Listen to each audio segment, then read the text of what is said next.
Je sentais que quoi vous partez plutôt vers des plantes bioindicateurs comme Gérard Pissel explique.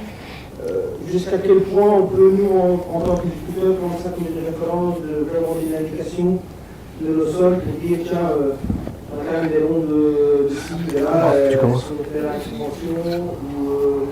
Comme tu veux. Quel est votre avis par rapport à ces ouvrages-là et ces travaux? On a un regard assez critique sur les plantes bioindicatrices. C'est-à-dire qu'on ne nie pas du tout le début de la théorie, c'est qu'une plante reflète le milieu dans lequel elle pousse. Ça, c'est évident.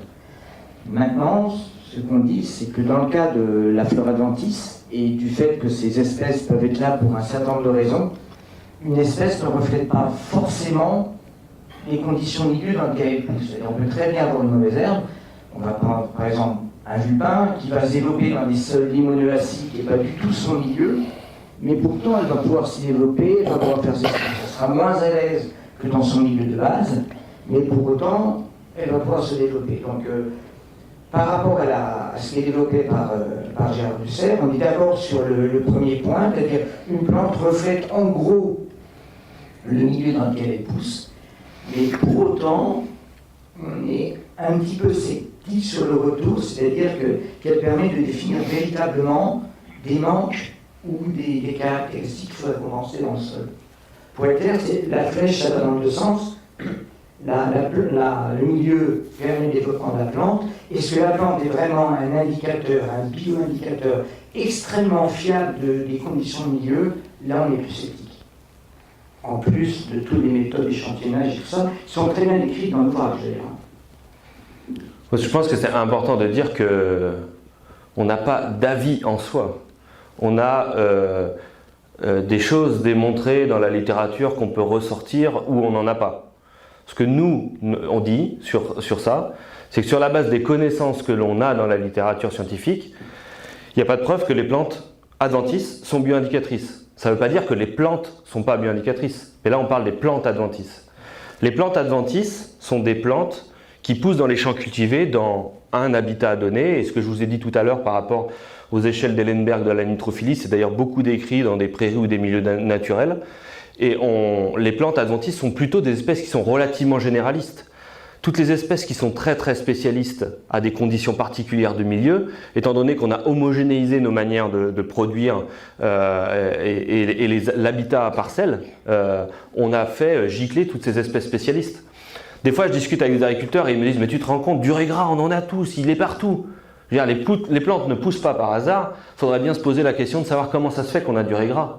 Ben moi, la première question que j'ai, c'est comment on peut en arriver à avoir un raisonnement de se dire que quelque chose qu'on a partout est indicateur de quelque chose. C'est l'inverse, c'est quelque chose qui est présent dans certaines conditions et pas dans d'autres qui est indicateur. Et ça, pas de souci avec les théories développées par Gérard Dussert, puisque c'est la base de ses travaux, c'est de dire les espèces sont présentes là et pas présentes là, et donc du coup, elles sont indicatrices de quelque chose. Mais pour autant, il pousse le travail jusqu'à donner des caractères indicateurs d'espèces qui sont très très généralistes.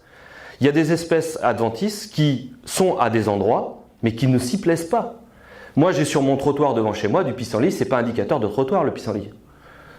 Non mais c'est exactement ça. En fait, il faut déconnecter ce qu'une plante peut nous indiquer et la manière dont on utilise ça. Donc, une plante, une espèce n'est indicateur de rien. Un agriculteur qui dit « j'ai du régras, pourquoi ?» ou « j'ai du chardon ». Pourquoi j'ai du chardon ? Parce qu'il a dispersé de chez ton voisin, parce que tu en as amené avec ta moisse-batte, parce que tu en as amené avec ton travail du sol.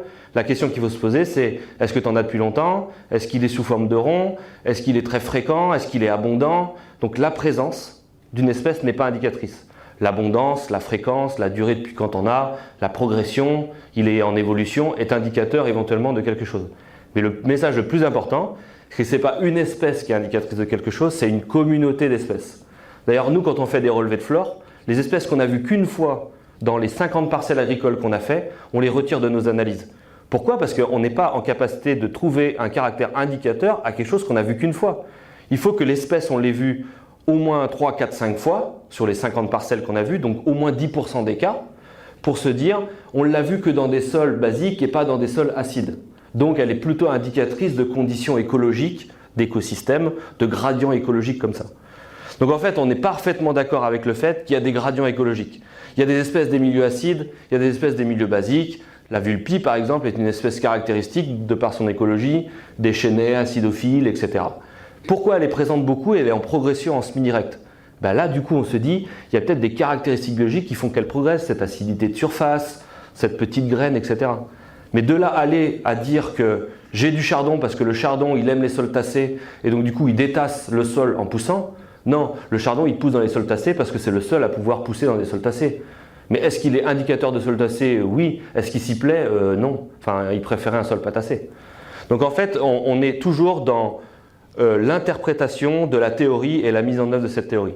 Ce travail-là est énormément fourni de concepts écologiques et de théories écologiques qui sont à la base de ça. Et là-dessus, il n'y a aucun problème. Nous, on les manipule beaucoup, même en tant qu'agronome, pour essayer de comprendre pourquoi certaines espèces progressent et pourquoi certaines espèces régressent. C'est le même travail. Mais il ne faut pas pousser le bouchon à essayer de comprendre pourquoi j'ai cette espèce-là et de venir dire bah, comment ça se fait que j'ai du senson, comment ça se fait que j'ai ça. Parce que ça, c'est la mauvaise question. Et donc, ce n'est pas une espèce qui est indicateur de quelque chose et c'est plutôt l'observation d'une communauté adventiste qui est indicatrice du milieu, quoi. Et je terminerai juste pour dire qu'on a aujourd'hui des espèces qui sont très généralistes et qui en fait couvrent une gamme d'écologie et de réponses écologiques très très forte. Donc en fait c'est difficile de définir exactement quelle est la bio-indication donnée par cette espèce. Par contre, on peut avoir des bonnes indications sur les pratiques réalisées ou des choses comme ça. Donc nous, on travaille plutôt à l'échelle des communautés plutôt qu'à l'échelle de l'espèce indicatrice.